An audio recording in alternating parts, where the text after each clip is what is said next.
Hey everybody, it's Romania Black, and we are on our top 16 waifu. We're going to narrow down the top 16 waifus down to our quarterfinals, the top 8, down to the semifinals, the top 4, and then down to the finals, the top 2, and name our number 1 waifu. Why are we doing all the waifus in one video? Because I'm not ready for the Husbandos.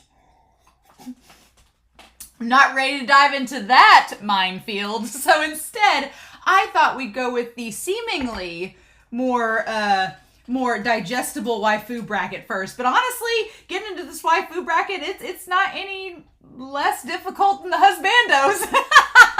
So I decided to finish up our waifu video and just do one entire round. Maybe that's a bad idea, to do one giant round with all the waifus and just go from there, and then save our Husbandos for one giant video with that. So I don't know how long this is going to be, but we're going to see, right? So we're down to our top 16 waifus, our sweet 16 of waifu candidates as voted by Patreon for 2022. Now, first and foremost, I have broken this down.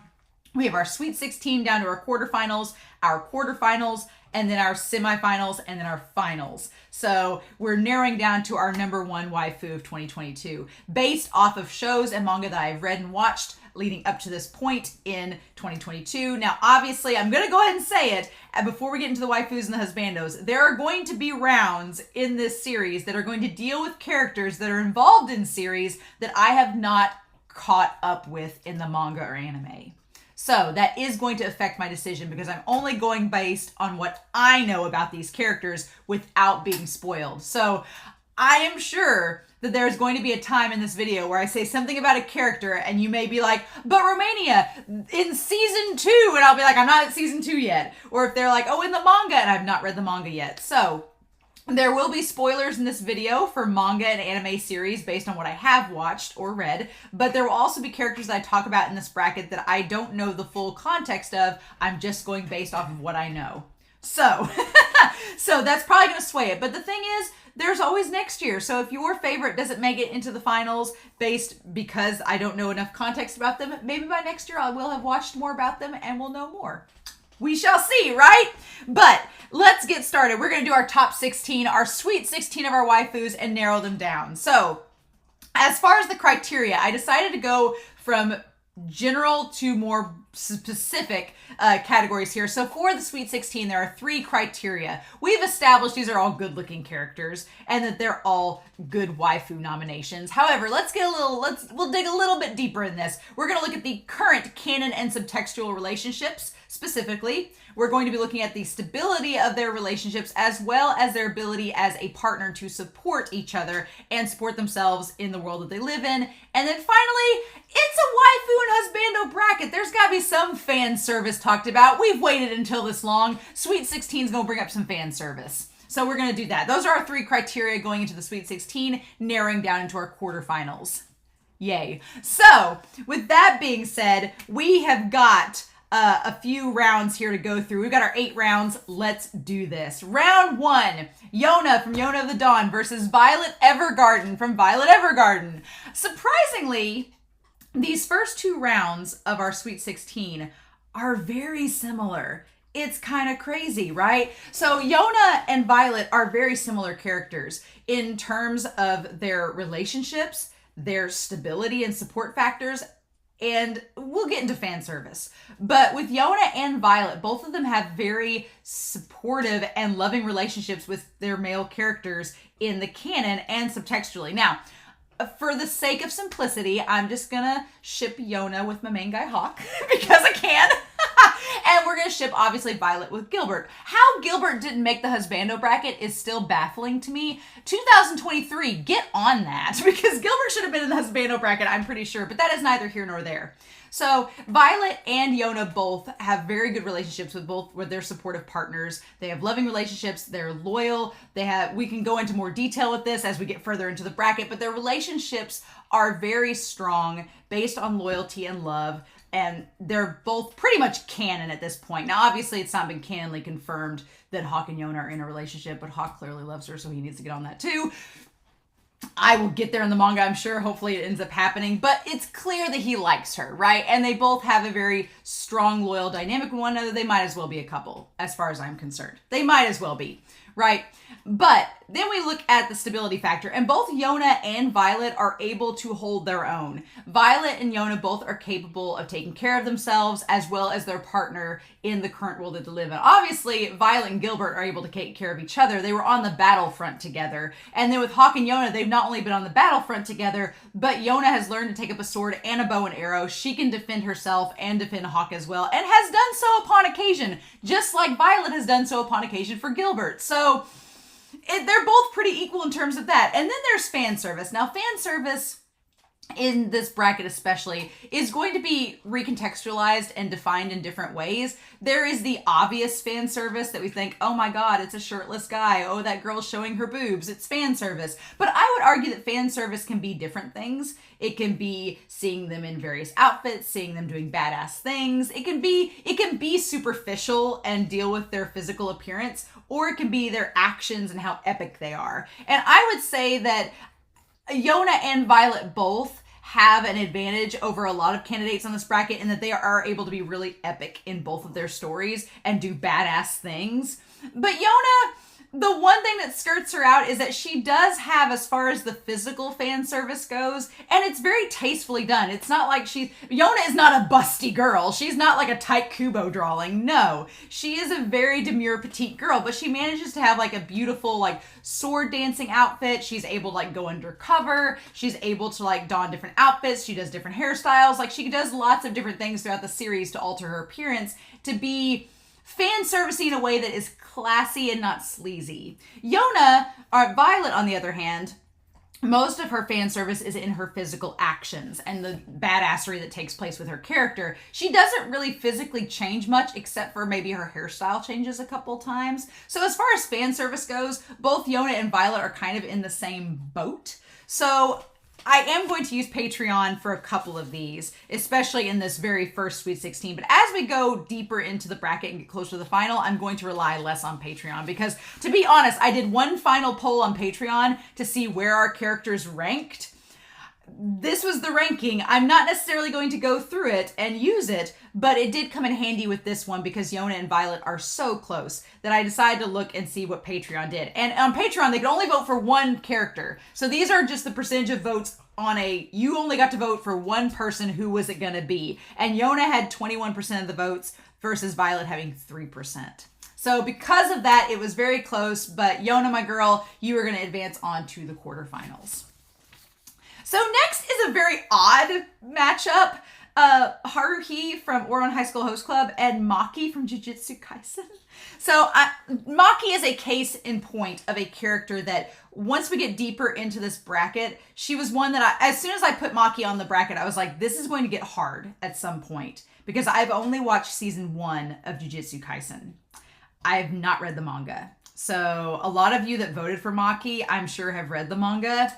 I don't want spoilers, so it may come to a detriment for Maki's sake. I might be like, Maki may suffer the longer she gets into this poll because once we get into more and more details, I can't look at the manga for answers. So for her, she may find a handicap as far as that goes for this year's poll. But on the other hand, with Haruhi, I've only watched Ouran High School Host Club season 1. I've not read the manga for it either. So in this case, it kind of worked out that these are two characters that I'm just looking at in terms of their interaction in the one season of anime that I have for both of them. So with Haruhi and Maki, Haruhi does have an advantage in terms of subtextual and canon relationships as far as romance goes, because obviously you can ship Rotamaki with Kaoru, with several of the other high school host club members.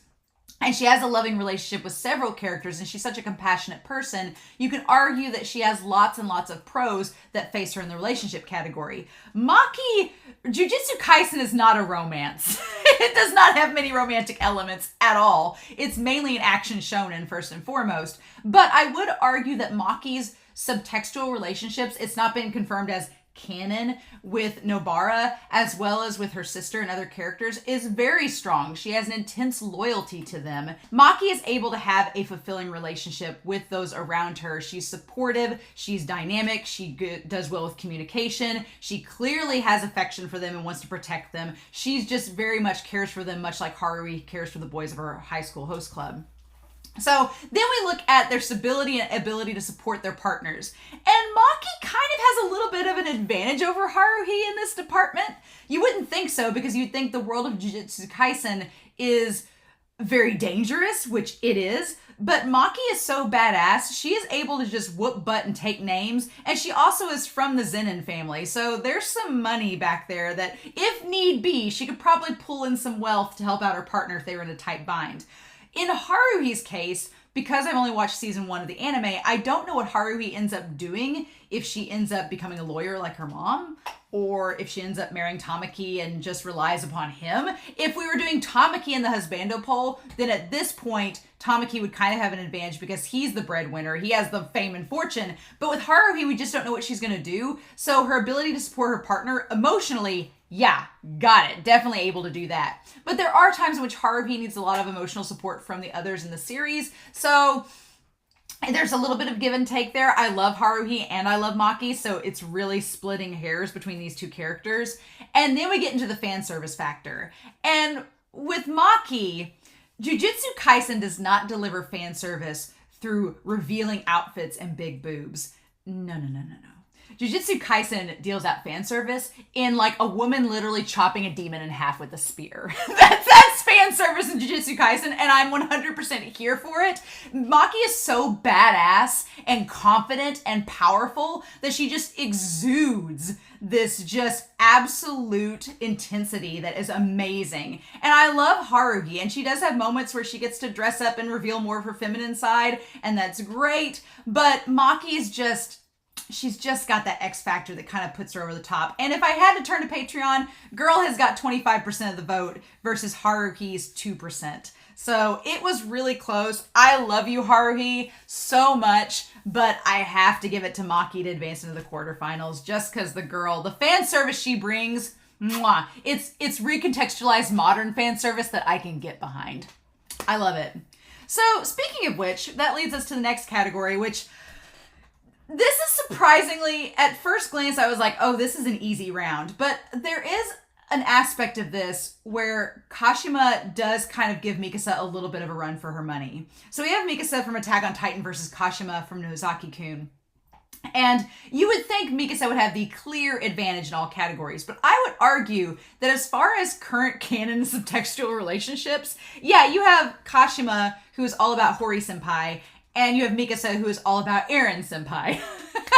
And so in both situations, they do clearly like those characters, but surprisingly enough, both Kashima and Mikasa are terrible at communicating with each of their love interests. You have Mikasa in season 4 having issues with communicating how she truly feels to Eren, and you have Kashima who constantly, that's the joke of the series, is that she miscommunicates and he misunderstands her advances throughout the series. So you have two characters that are surprisingly very equal in the regards of how they handle their subtextual and canon relationships. So then that leads us to the stability and the ability to support characters. And that's really where Mikasa shines, because yeah, even in a post-apocalyptic world like Attack on Titan where things are doomy and gloomy and despairing, Mikasa is so badass that she would like take on a bear with one hand and like get you groceries with the other and be able to carry all the groceries with just one hand because she's that strong. She's so intense and she's so fiercely loyal that even if she miscommunicates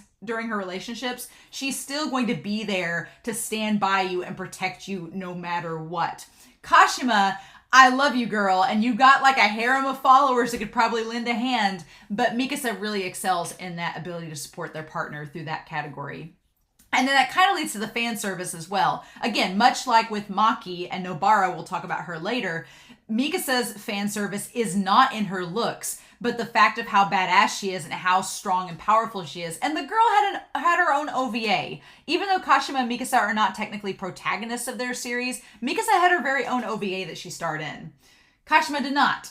And Kashima does not have near the screen time and character development that we see with Mikasa and the people that she's connected to. So for those reasons, I had to get Mikasa to get the win over Kashima going into the quarterfinals. Next up is Ray versus Yanli. This was actually a very difficult round. I had to think about this one a lot because they are not the same character at all. With the last 3 rounds we looked at in the Sweet 16, there were very distinct similarities between those characters facing off against one another. Not so much here. No, with Ray and Yeonli, there's not so much similar with their characters. So let's first look at the current canon and subtextual relationships. Now, Ray, bless her heart, I'm sure that most of the Ace of the Diamond fandom ships her with Kataoka, because it's just there. She's around him all the time. They're constantly bouncing ideas off of each other. Kataoka and her have like had quiet moments together, like before final tournaments, like in season 1.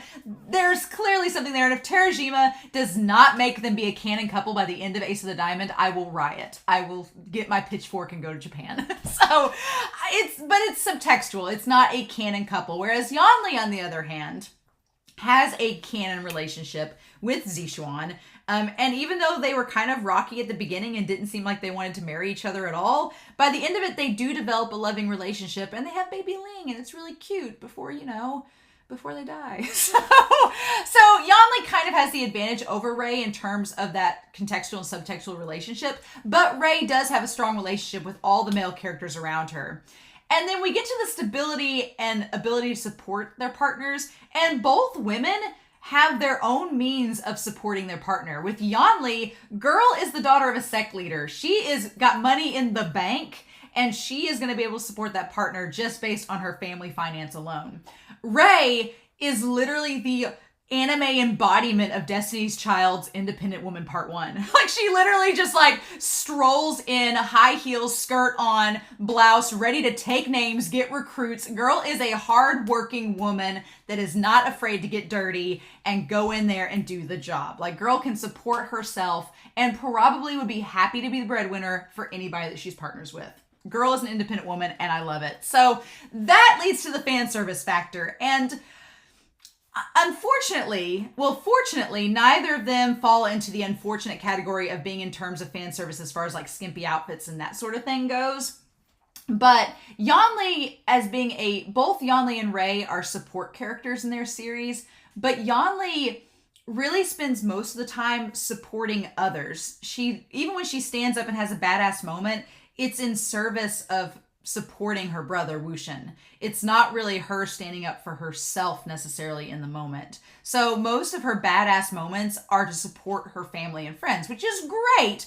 But then you have Ray, who has really badass moments where she stands up and says and speaks her mind, and it's all about projecting her opinion and what she thinks is right for herself and for her team. And so I don't know, Ray just kind of projects more confidence and has more badass moments, I think, than Yeonli does. And if I had to go to Patreon, then Ray has 8% of the votes and Yeonli had 5%. So it was really, really close. But I think that just the independent woman syndrome coming out and Ray just being a badass that could possibly have a relationship with her coach. And even if it's not romantic, they clearly have a strong, fierce loyalty and support system with one another. Yeah, it's going to be Ray going into the quarterfinals. Sorry, Yeonli. I love you, girl, but you and your get-along soup, you made it into the Sweet 16, but our Queen Ray, she had to advance. And so that comes down to the next round, which is Nobara from Jujutsu Kaisen versus Kyoko from Haikyuu. Now, I supported my Haikyuu girls hard in the last video getting into the Sweet 16, but I'll be honest, Kyoko and Saiko had a very uphill battle with who they were up against.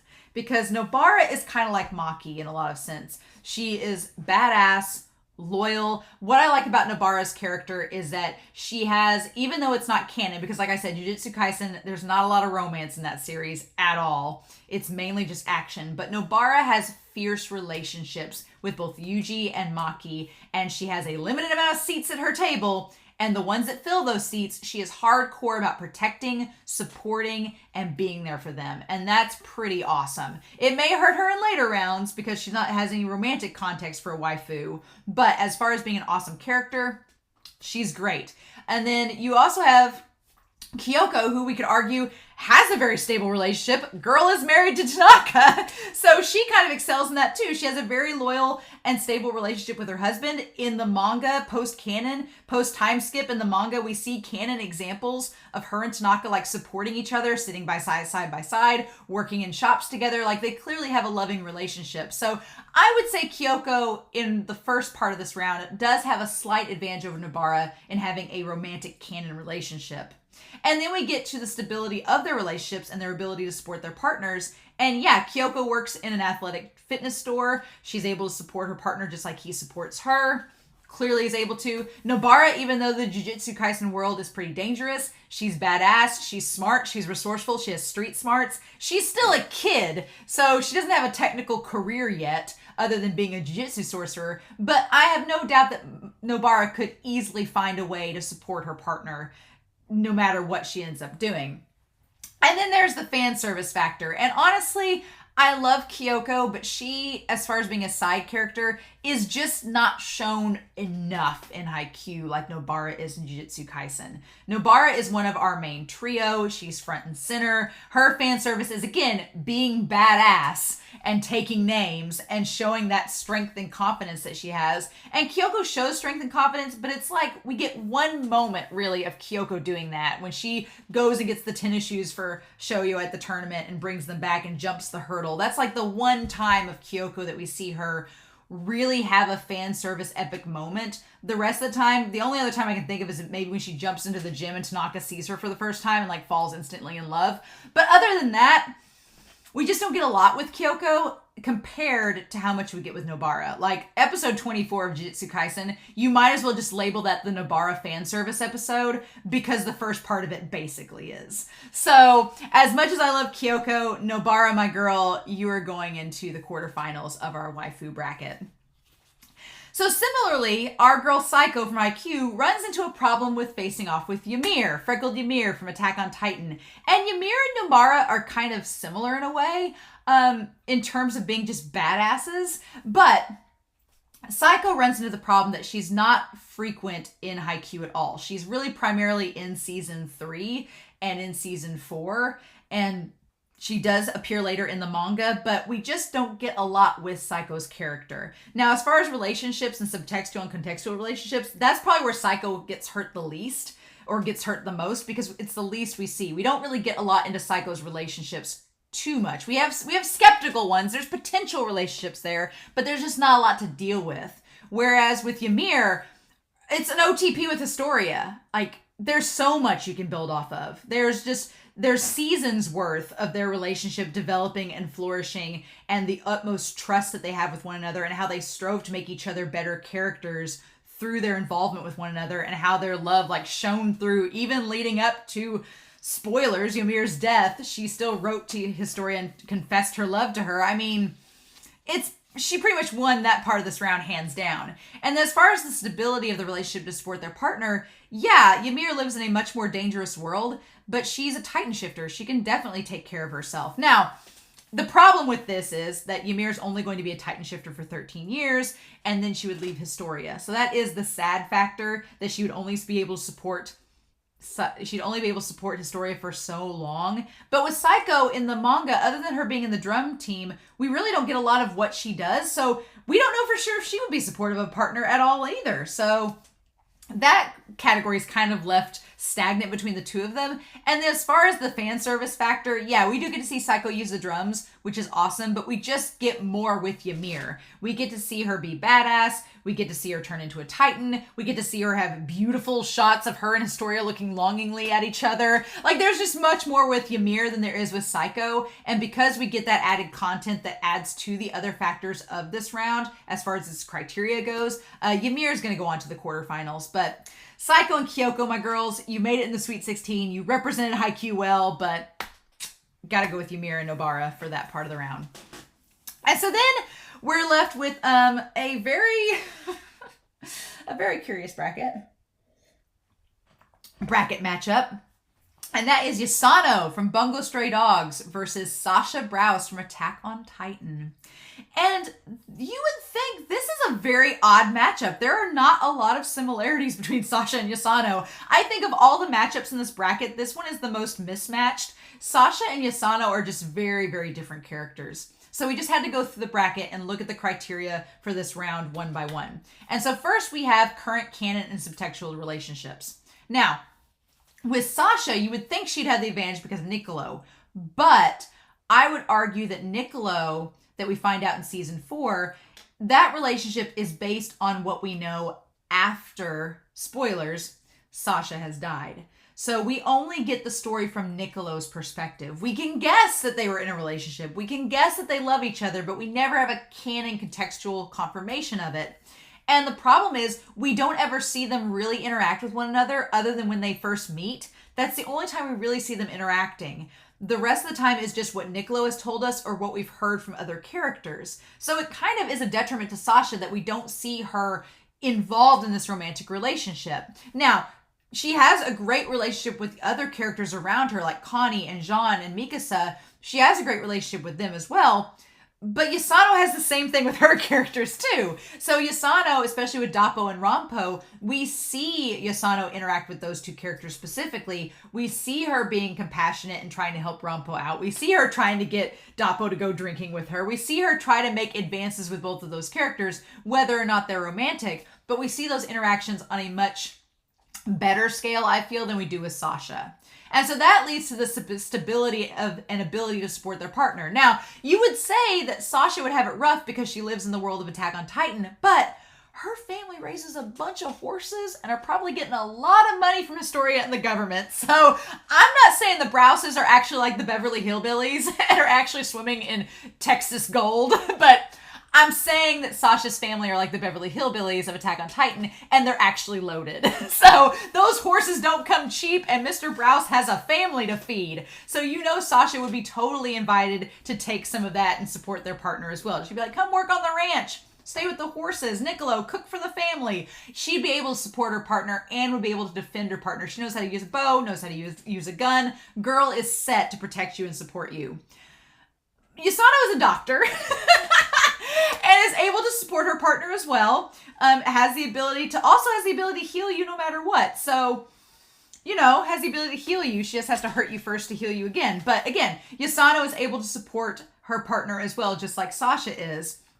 And then we go to the fan service factor. And oddly enough, and thankfully enough, Yasano and Sasha don't have a lot of fan service. Not like what we consider fan service. They have badass, awesome moments, but they're never any skimpy outfits or just being like obvious fan service for the male gaze. No, they're actually pretty classy in their own right throughout both series. So it was actually really close between Yasano and Sasha because they're such different characters. So I had to go to Patreon for this one. And Yasano barely beat out. She had 4% of the vote and Sasha had 1% of the vote. So Sasha Browse, my girl, RIP, we love you. But Yasano, you are going to advance into the quarterfinals. So our last round of the quarterfinals is Riza Hawkeye versus Yaruichi from Bleach, our OG girls. Oh, and these girls both had some votes on Patreon. They both had comments left on them.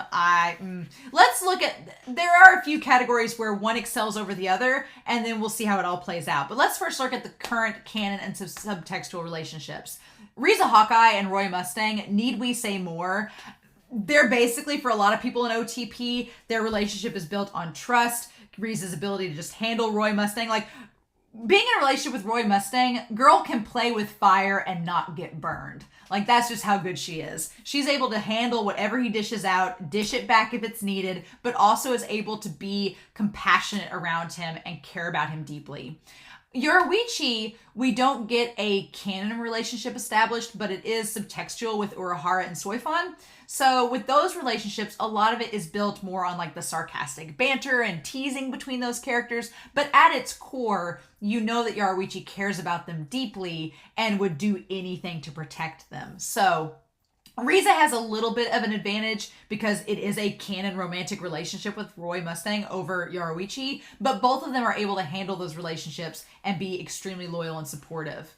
Now, with the stability and able to support their partner, they're kind of on equal terms as well. Riza is able to support her partner and keep him safe and also, you know, be in the police force and do fine. Yoruichi is like the daughter of the head ninja clan, so girl got money in the bank too and is a literal ninja and can support them and keep you safe. So they're both on pretty equal playing fields there as well. So that leads to the fan service factor, and this is where they get a little bit different. And depending on how you view fan service, that's where it gets a little complicated.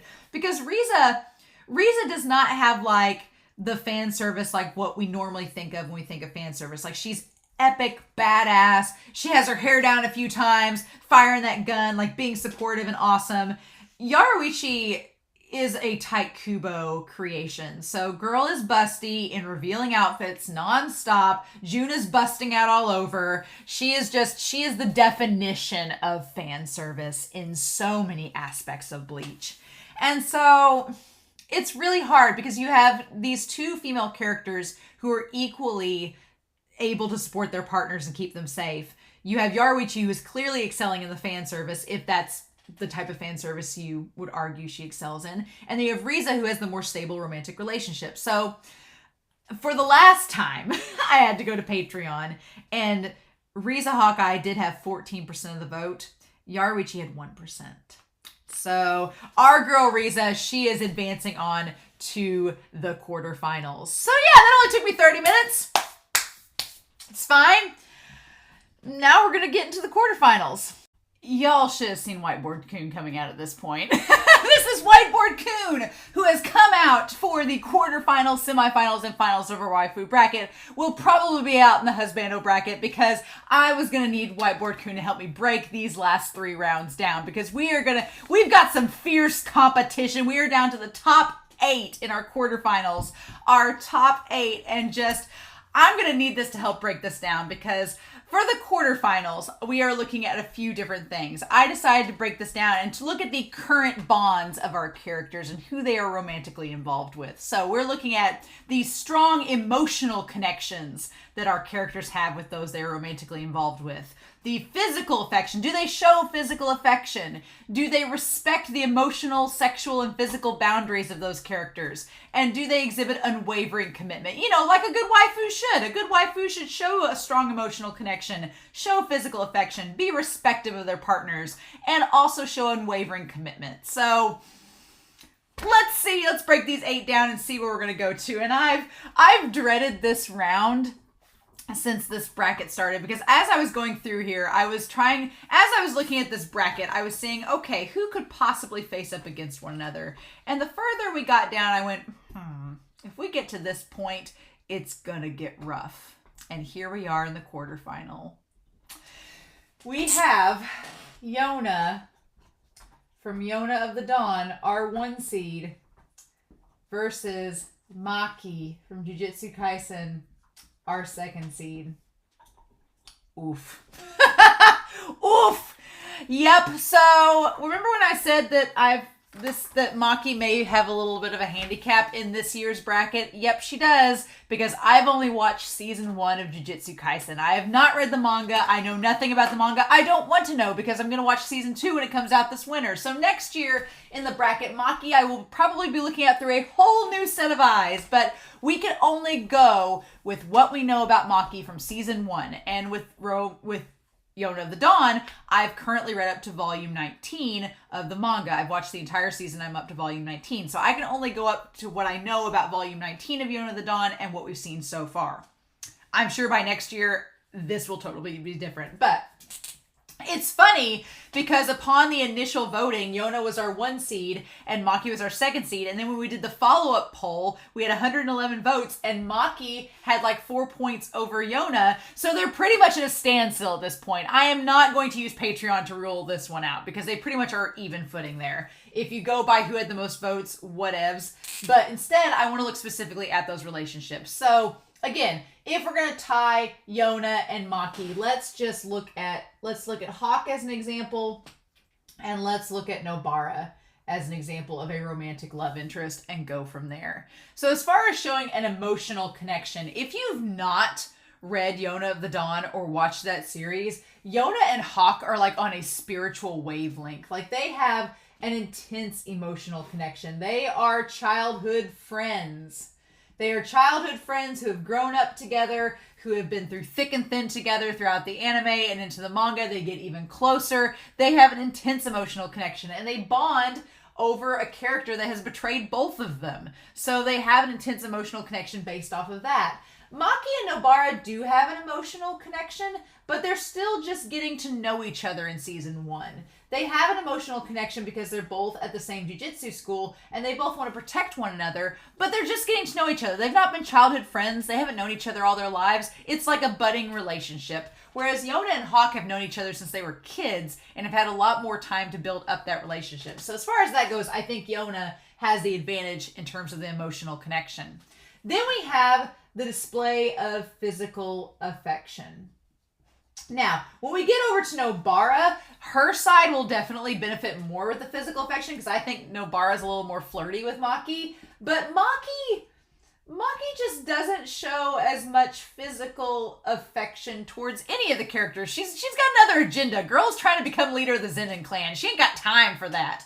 So, as far as physical affection goes, we don't see as much with her. Nobara, it's kind of playful and it's fine. But as far as being a waifu goes, she's really more concerned with getting her main agenda done first. And as far as being a waifu goes, that's great. But Yona, her and Hawk, they do have a lot of physical moments. They like lean on each other, they hug, they embrace, they hold hands. He licks honey off her hand. We get to Hawk, we'll talk about that. But yeah, Yona has definitely more physical affection with Hawk than we see with Maki and anybody she could potentially be in a partnership with at this point. Then we have talks about respecting boundaries. And that is the one really good thing. Yona is all about respecting others. She does not pry in people's situations. She does the best she can to help others, but she doesn't pry into their relationships or into their business if it doesn't call for it. She's respectful of boundaries. She's kind, compassionate, and I would argue that Maki as well is also extremely respectful. Like if it doesn't bother her, she doesn't make it her business. She's like, you do you're fine. So I would say that both Yona and Maki are kind of equal in terms of respecting boundaries. And then we have that unwavering commitment. That unwavering commitment. And Hawk and Yona's like, yeah, I'm going to be committed to you. Like one of her sole purposes in becoming stronger is to become stronger to get closer to Hawk and to make him feel like he doesn't have to protect her. Like she makes herself better so that her partner doesn't have to worry as much. Like she clearly comes out and says it. It's not even subtext. She says it canonly in the story. Now, Maki, you could argue, does have that commitment towards protecting Nobara and others around her. But we don't get to hear Maki specifically say, I am committing myself to this unwavering relationship with someone. We hear Yona say it in the actual context. So, gotta give it to her. So, it's so hard because I love Maki, and I feel like if I learn more about Maki in season 2 of Jujutsu Kaisen, I'm gonna come back with an even bigger appreciation for her, and maybe she won't get the same bracket side as Yona, right? And she can make it to the finals. But I love Maki as a character, but God, Yona is just so balanced. And I think Yona also has the benefit in a waifu category because Yona's from a romance shoujo. It's a romance action fantasy, but it still has that romance element of Yona, whereas Jujutsu Kaisen does not have the romance element hardly at all. So for the sake of this waifu bracket, as much as I love Maki to pieces, Yona is going to have to advance to the semifinals just because of that relationship element that she has with Hawk. I love you, Maki. You fought to the quarterfinals. You just got put in literally the hardest round of possibly the whole bracket. But we love you, girl. You're great. So next, we go to a very interesting round indeed, where we have our Queen Rei versus Mikasa from Attack on Titan. So we have Mikasa, our first seed, versus Rei, our third seed. Whoo, buddy. Whoo, buddy, indeed. Okay. Ugh. This is going to be a difficult round, right? This is going to be a difficult round because, yeah. Because really, they're not either in specifically canon relationships. And Rei suffers in kind of the same vein that Maki does because Rei's in a sports anime, and in sports anime, romance is forbidden. unlike our girl Mikasa, but Mikasa is in a series that seemingly forbids romance as well. Attack on Titan is seemingly in the same boat, so I can't say anything. But let's talk about this. So let's look at Mikasa and Eren. That is the person that Mikasa is usually shipped most with, is with Eren. And then Rei, we're going to look at Kateoka because I ship her with him, and I think all of the fandom does as well. So we have two guys that Mikasa and Rei are both shipped with pretty much by the fandom. They're not canon, technically. I've not read the manga for Attack on Titan. I'm only up to season 4, part 2, so I don't know how the story ends. I don't want to know yet. But I'm just basing my assumptions of what I've read and know now with those series. So let's look at this emotional connection. Now, again, we are looking at Mikasa, not Eren. If we were looking at Eren, we would have ditched him a long time ago. But we're looking at the emotional connection with both of these characters. Now, obviously, Mikasa has a little bit more of an advantage over Rei in this category because Mikasa has emotionally voiced how much she likes Eren throughout this entire series. Like, she has all but confessed to the man that she loves him. She has debated it. She has talked about it. She clearly emotionally cares about him. She is deeply impacted by his existence. Our girl Mikasa is very emotionally connected to Eren. Rei, a lot of it, unfortunately, is just what we, the fandom, project. We don't ever see her specifically say, oh, I care about you, Kateoka, I want to protect you, or oh, I care about you, Kateoka, I want to help further your career. She never outright says anything like that, which is a problem. And so we have to give Mikasa the X here, the check here over Rei, because she just has a more vocal emotional connection established with Eren, whereas Rei and Kateoka are more like business partners. They're in the workplace relationship, and she just doesn't talk about it nearly as much. Now, the next thing is showing physical affection. Mikasa tried to kiss Eren. So that's about as physical affection as you can get in terms of a shonen when a character tries to kiss another. She's tried to kiss Eren. Now granted, she has put Eren in a headlock and punched him too. But she has shown physical affection to him. She tried to kiss him. She's tried to embrace him, hold his hand, I'm pretty sure. She's been there for Eren physically. Whereas Rei, again, as far as the physical affection goes, we never really see anything other than if you count standing in very close proximity to being showing physical affection. But she never makes any gestures towards Kateoka, which is fine. But if you're a waifu, there needs to be that kind of physical connection with the character, and we just don't see it. Rei is all business, which is great. I love her as a character for it. But as far as being a waifu for a partner, we just don't see examples of that to base any type of speculation off of. Whereas with Mikasa, yeah, we see it. Now, she's also kicking ass, but she does try to kiss Eren, so that is a sign of physical affection. Next we have respect. And I will give that both Mikasa and Rei fit this category. Rei absolutely respects Kateoka as a coach. She respects his boundaries. She doesn't try to talk over him. She doesn't try to nag at him or anything like that. She respects him as a colleague and a coworker, and they have an utmost professional relationship, which I love. And then you have Mikasa, who definitely respects Eren enough to give him his space, and even though she tries to protect him constantly, she does understand him to an extent and try to give him some benefit of the doubt throughout the series in various places. So she does respect his boundaries, right? She also considers how would her answers affect the decisions that he makes throughout the series. So she does, especially in season 4, she starts to question that. And so I do appreciate that about both these characters, that they are respectful of their potential partners. And then we have the unwavering commitment. I don't think you get much more unwavering than Mikasa Ackerman with Eren Yeager. I don't think you get much more committed than that. Girl is willing to put her life on the line for Eren constantly. Now, as far as commitment goes, Rei and Kateoka working for the same team, she does do her part to commit with Kateoka and constantly support him and try to help him make decisions that are going to benefit the team. So she has unwavering commitment to him as well. So I love Rei. I love her to pieces. I really do. But it's so hard because in the terms of being a waifu in a relationship, I think that Mikasa has more to offer. Now, the unfortunate thing about Mikasa's character is this amazing quality reciprocated? We'll talk about that in the next round. but for now, for the quarterfinals, advancing on to the semifinals, Ray, my queen, you got 8% of the vote, girl, and I love you to pieces. But at the end of the day, it's going to be Mikasa advancing on to our semifinals. But I love you, Ray. You put up a good fight, and hopefully next year you get in a bracket, not with Mikasa. So next in our quarterfinals, we have our first seed, Nobara. Nobara from Jujutsu Kaisen versus our second seed, Ymir from Attack on Titan. Very similar numbers to Yona. And just like with Yona, Ymir had more votes than Nobara. So it's kind of even at this point, just like it was with Yona and Maki. So let's walk through this, because Nobara is probably one of my favorite characters in Jujutsu Kaisen. So I am a little biased, but I'm going to be unbiased for this part of the bracket the best that I can. But let's talk through this. If we're looking at Nobara, then we're obviously going to talk about the relationship.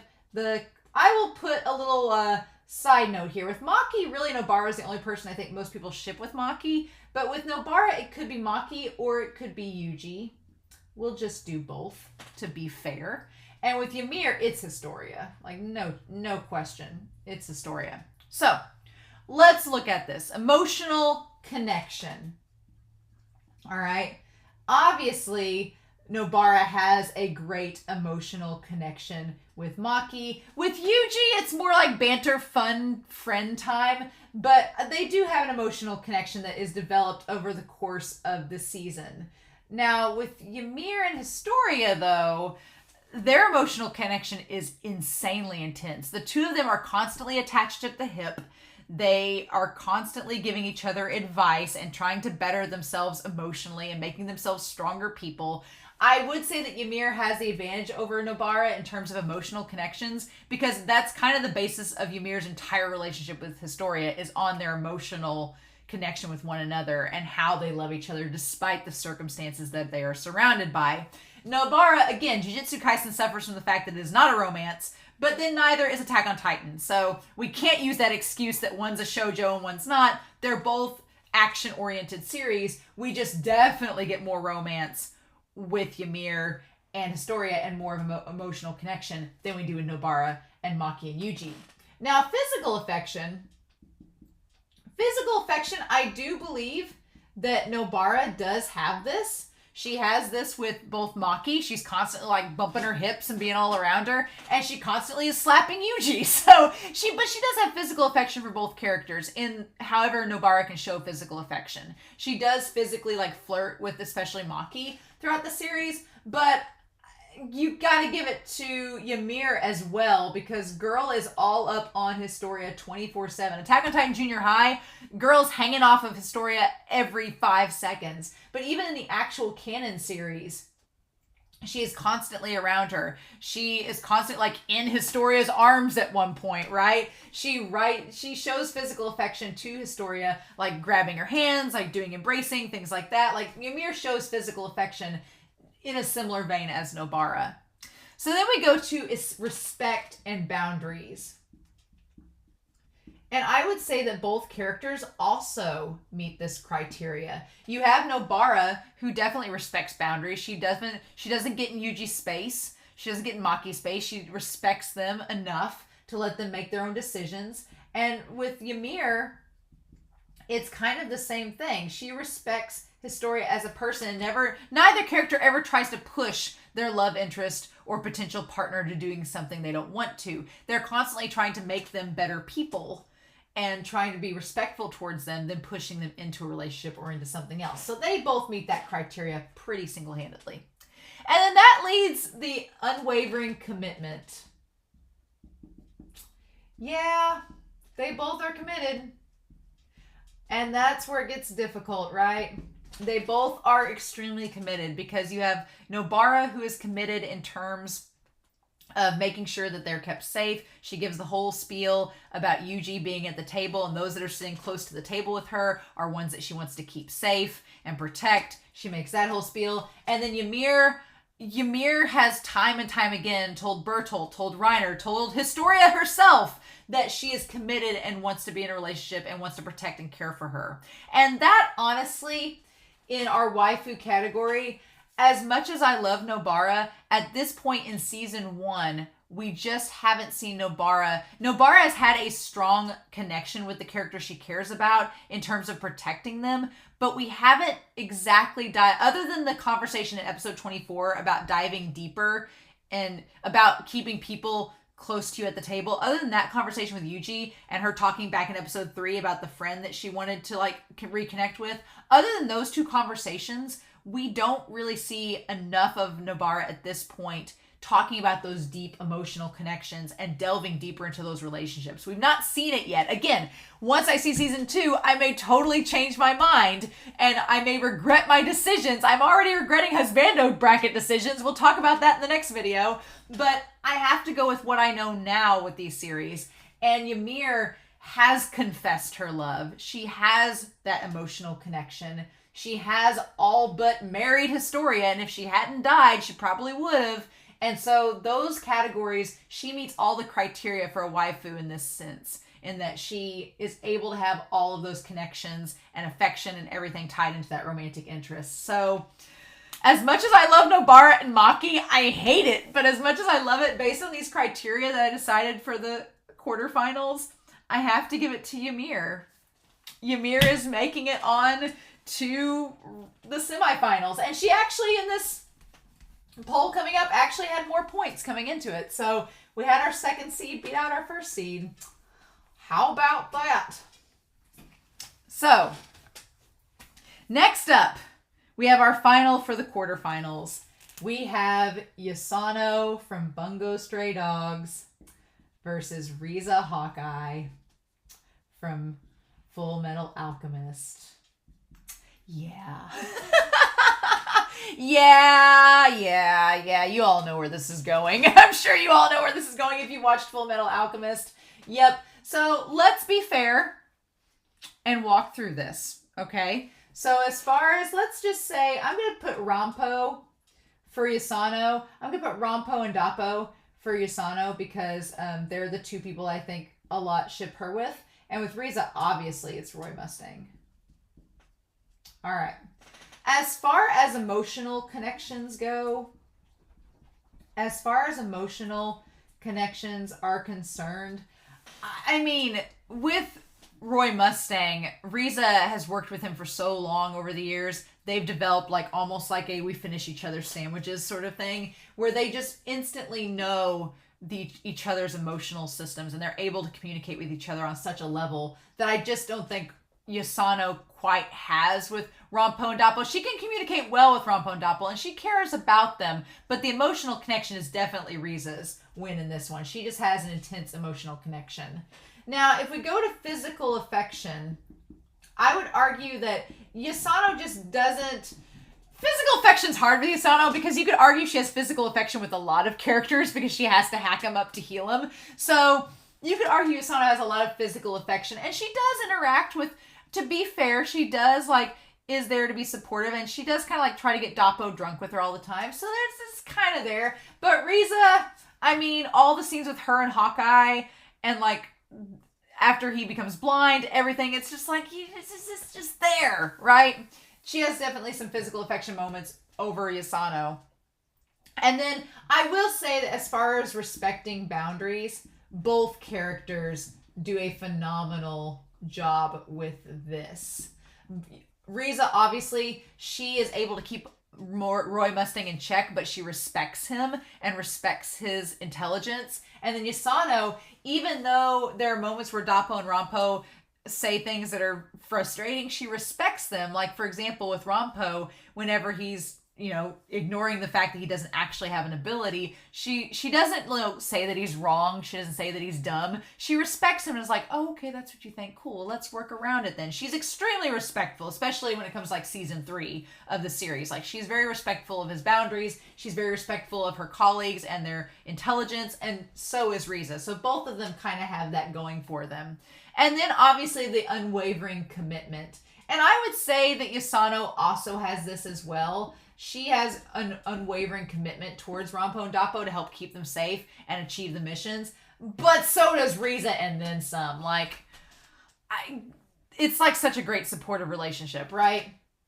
So I would say that at this point, even though Yasano puts up a good fight, Riza Hawkeye, girl, as soon as I saw this round together, I was like, well, I'm going to be fair and put it up to the test. But Riza, it was definitely Riza's to lose. So Riza Hawkeye, our 3rd seed, beating out our 1st seed, our 3rd seed Riza, she is going to advance on into the semifinals.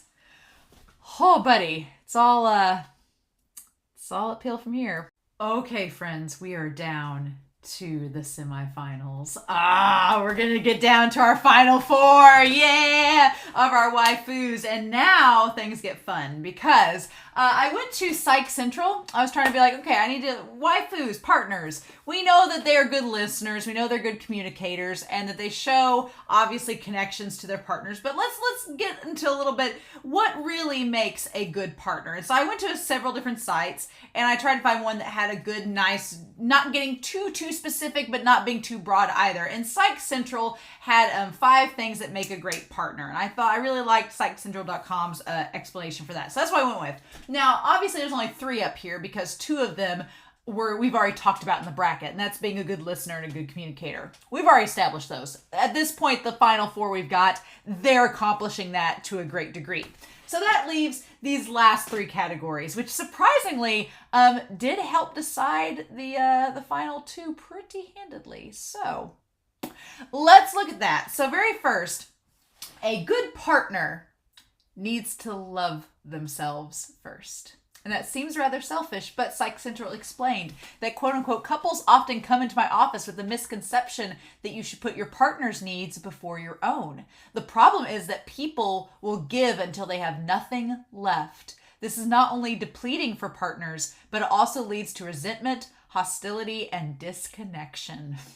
So, knowing your needs and taking care of yourself is key for your health and well-being. And it also gives you the energy to be a good partner. And this goes perfect for both waifus and husbandos. So, aspect 1, do these characters love themselves? Do they take care of themselves for their partner? Aspect 1. Aspect 2, they need to stay attuned to their partner's needs. A good partner knows their partner's goals and dreams. They also know what their partner considers to be supportive and loving behavior. So, gotta stay attuned to the partner's needs. That's criteria 2. And then number 3 is they understand 50-50. A common complaint for couples is that one partner is doing more of the work. A 50-50 partnership in a committed relationship differs from a business arrangement, she said. So, this psychologist said. There are peaks and valleys in every relationship. For instance, one partner may be attending school or struggling with a loss, and the other partner may pick up the missing pieces. However, as long as the roles do switch throughout the relationship, this is 50-50. So that's our 5 criteria for our semifinals. Loving ourselves, staying attuned to our partner's needs, and being able to work 50-50 in a relationship. So with that being said, let's tie into our first semifinal round, which is Yona from Yona of the Dawn, our 1 seed, versus Mikasa Ackerman, our other 1 seed from Attack on Titan. Yeah. So remember back a few videos ago when I said that Mikasa may struggle if she gets towards the end, depending on how far she goes in this bracket? This is that round. So let's first talk about, and this is honestly where Yona has a big advantage with loving yourself in order to take care of your partner.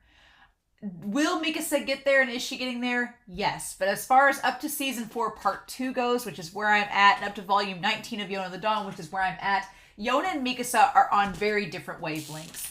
Yona, I would say, both characters, it's funny. It's very funny because at the very start of the series, Yona she really loves herself and is pretty confident in herself, right? And then she goes through a very traumatic event that changes her entire worldview. But she does love herself and is confident in herself and wants to keep growing stronger in order to take care of her partner, who is Hawk. At this point, she's like, I want to get stronger so I can protect Hawk and so that he doesn't have to worry about me. So she's at this point by volume 19 where she is at the stage of the game where she knows what she has to do and she's actively working towards it. Mikasa starts out having this unwavering devotion. And when I read this quote from Psych Central, I honestly thought of Mikasa first. I was like, oh God, the whole idea of if you give and give and give yourself until there's nothing left, you can deplete your partner and lead to resentment, hostility, and disconnection, which is what we've seen in season 4, part 2 to an extent. Now, obviously, plot-wise, there's much more to it than that, and I'm not going to go into the plot of Attack on Titan in this video, but Mikasa has had a lot of struggle with finding her own self-identity and agency and getting to that point where she loves herself. Like, she's not really even sure of herself at this point. It's not necessarily that she doesn't love herself, but she is very unsure of where she stands in terms of being able to take care of her partner. She questions whether or not there's more she could have done in certain situations. She questioned what her role with that partner is. Is it romantic? Is it not? Is it familial? How does that work? Are they the same? So she's constantly questioning at this point of the game in season 4, part 2, to the point where I don't think she's quite ready to be able to take care of a potential partner at this point, like Yona is. So Yona definitely wins this category with loving themselves. Staying attuned to their partner's needs, knowing their goals and dreams. Now, to give Mikasa a little benefit of the doubt here, Yona does not necessarily know Hawk's inner monologue, does not know his goals and dreams necessarily. Hawk is a bit more mysterious than Yona is. So when we go on the flip side, if Hawk makes it to this point, it may be a little bit different. But with Yona's character, she doesn't exactly know Hawk's goals and dreams, but she does know what he's told her, and that's that he wants to protect her, and he wants to help her achieve her goals and dreams. So she at least knows what Hawk's mission kind of is. She knows what Hawk's mission is. And that's why she can help work to make it better.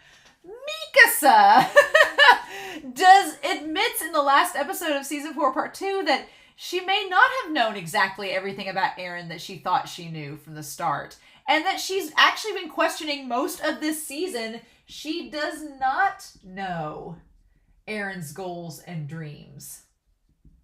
Or at least she didn't know them to the extent that she thought. And so that is a detriment to her. She doesn't quite understand him like she thought. Whereas Yona, even though she does not know that Hawk secretly loves her, she does know that it is his mission to protect her and to follow alongside of her, and that he wants to see her succeed because he's been vocal about that. Eren has not been vocal to Mikasa about his goals and aspirations. No. So Yona gets that one as well. And then we have the concept of the meaning of 50-50. And I will give Mikasa this. Mikasa wants to take on 100% of everything. She wants to take on everything. But we've seen from that example and that quotation that leads to your partner kind of feeling depleted and resentful. Like, Eren gets mad because she tries to do everything. He wants it to be 50-50. He's like, let me help. Let me do these things. And Mikasa just doesn't quite do it. Whereas Yona, I feel like Yona knows exactly what her role is in this situation and knows how Hawk is trying to help her. And she does view each other on an equal playing field. Yona has an advantage over Mikasa in that she views Hawk equally and views herself as equal to Hawk. Whereas Mikasa views herself as needing to be more protective and to be more on guard than Eren. So Mikasa wants to protect Eren, whereas Yona wants to be able to protect Hawk. So it's a little bit of different circumstances, but based on this criteria and what we have so far, our girl Yona, she's going to win out this round and advance on into the finals. I love you, Mikasa, and I hope that if she comes back after we finish Attack on Titan, I will be able to look at Mikasa through a new lens. But for our semifinals, Yona is going to advance on to the final round. So that leaves for round 2 of our semifinals, we have Ymir from Attack on Titan, our second seed, versus Riza Hawkeye, our 3rd seed. The 2 that knocked out our 1 seeds to battle it out here. Whew. Whew, buddy. Interestingly enough, right? So this is an interesting category that is very difficult because actually these characters both, they meet all the criteria in different ways. Does Ymir love herself by the end? I feel like Ymir and Riza both go through brief blips of confidence issues. Just brief ones where they feel like maybe they're not as adequate to protect their partners as they could be. I feel like both of them at different points in the series that they are characters in have struggles to feel like they're maybe inadequate in protecting the ones they care about, or that they didn't do enough or couldn't do enough, or feel like why can't I do this? With Riza, I feel like when there's a whole thing with lust going on, she's lamenting the fact that she can't be stronger to defeat lust. So she does have that issue, but at the end, I do think that she loves herself. She does love herself enough to be able to take care of Mustang at the end of the series, by the time everything is said and done. Whereas with Ymir, she does have a lot of problems with being honest with herself at the beginning of the series, and that's one of her biggest thematic elements that is tied to her, is the idea of being honest with oneself and being able to live a life that you're proud of.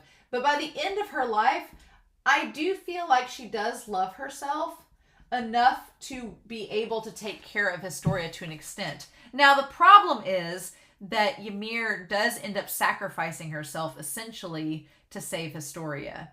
So that part, she doesn't end up protecting Historia except through means of sacrificing herself. So that is a little bit of a detriment. Whereas Hawkeye, she kind of does the same thing. Hawkeye gets the happy ending, and Ymir gets the tragic ending. That's the difference. Both of them are characters that are able to love themselves, and in doing so, protect their partners. So then we have staying attuned to their partner's needs. I would say that Ymir does a very good job of knowing Historia's aspirations and goals by the time that her character arc ends. She spends most of the series trying to understand Historia. And in the end, she does kind of I would say, though, that Historia herself is not as sure about her goals and dreams until the 3rd season. She's kind of in the 2nd season in this kind of limbo-ish place as far as her character development goes. She's just now starting to figure out that she's Historia, not Krista, and getting used to that and developing into that identity. And so season 3 is where she kind of comes into her own. But by season 3, Ymir is no longer in the picture. So that's a little bit problematic. Whereas with Riza, yeah, she knows Roy Mustang left and right. They've known each other for a long time. They've been in battle together. They've been in Ishvael's war together. They've known each other since they were kids. She knows a lot about Roy and his goals and dreams and aspirations. So I would say she has the advantage over Ymir in that aspect. And then understanding that their relationship is a 50-50. I would say that both of these characters do definitely excel in knowing and treating their partner on equal terms. Like, even though Historia is royalty, Ymir does not treat her any differently. Their relationship is very much 50-50. There's a give and take in there with their characters. It's kind of established throughout the series. They're both compatible with each other because they both complete each other in different aspects. And the same goes with Riza and Roy Mustang. They both treat their relationship very much in equal terms. There's that whole scene of them back to back. It's kind of like they just are symmetrical in that sense, right?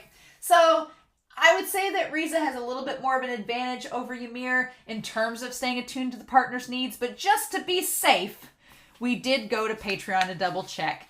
And Riza managed to get 14% of the final vote in this final vote versus Ymir's 6%. So, it's hard. But I would say that because Riza ends up getting the happy ending of the spectrum here with her romantic partner, whereas Ymir has the sad, tragic ending, and also because Historia, her partner's goals and aspirations aren't developed until a season after Ymir's last appearance, we're going to go with Riza Hawkeye. She's going to make it into the finals.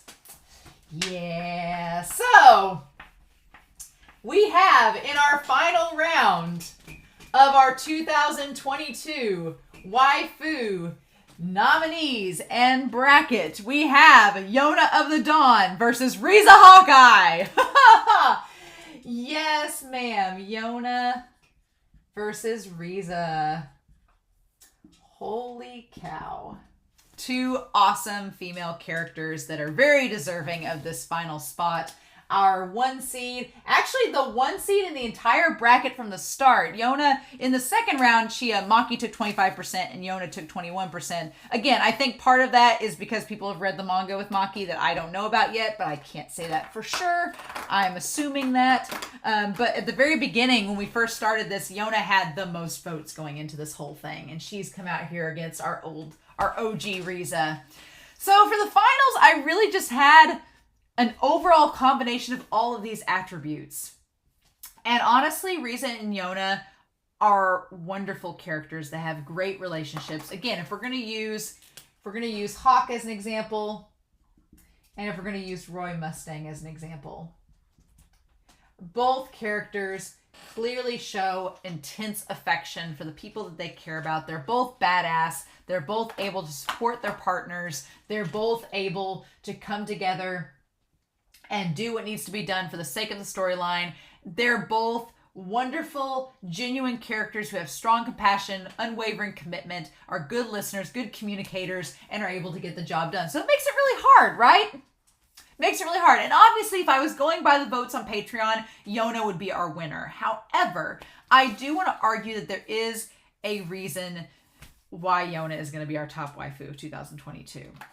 And that is because of the romantic canon content.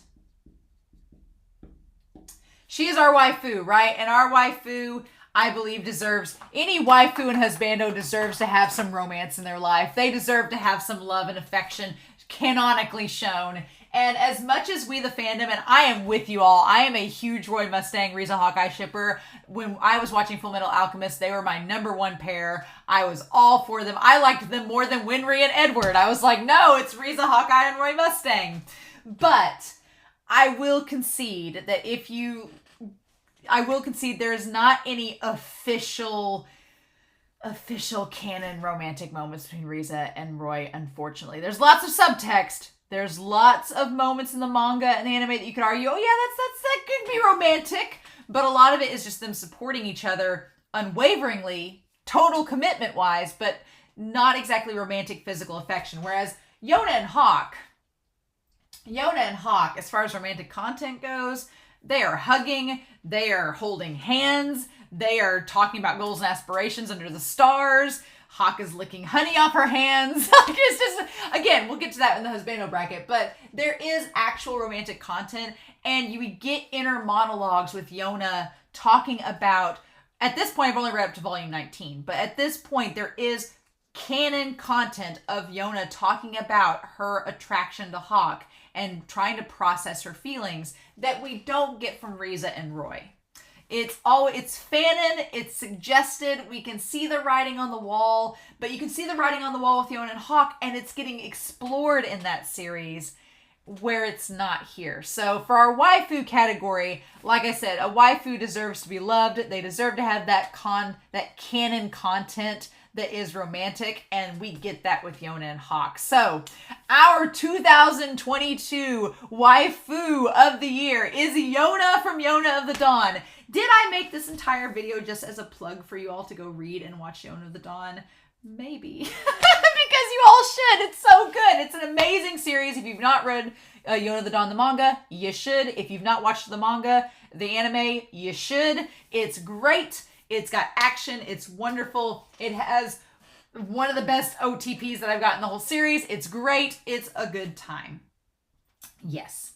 But I've talked about this on Patreon and on the Discord, but since Yona has been our 2022 winner of the waifu poll, she is not going to be eligible to be entered in next year's bracket. Surprise! Whoever wins the bracket this year is not going to be eligible next year, so she will not be competition next year in the bracket. So Riza Hawkeye, if you come back girl next year and you are voted on, then you have a strong chance of winning, unless I watch other series and other characters get voted on, or I know more about characters from series that got voted off of this year's bracket. So yeah, Yona of the Dawn.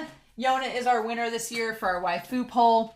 She's not going to be eligible for next year's bracket, but she is our winner currently. So, but I'll do a community post after our Husbando bracket and see who wins there. But yeah, I hope that Yona, if she was your favorite, you're excited that she won. If she wasn't your favorite, you're rooting for somebody else. I'm sorry. But we still have the Husbando bracket to go, and dear God, that one's going to be a nightmare. But I'm going to get to it. So I hope y'all enjoyed this video. I hope you guys enjoyed this bracket. I hope you enjoyed the top waifus from 64 down to the #1 pick. And I hope that your favorites made it as far as they did. But I'm curious to know your thoughts down below. I will try to have this Husbando video finished as soon as I can. As soon as I can muster up the courage. But in the meantime, I hope y'all have a wonderful week. Thank you so much for watching and for showing your support. But I hope y'all have a wonderful week. Please stay safe, take care, and yeah, I'll be back soon with the top Husbando of 2022. Bye.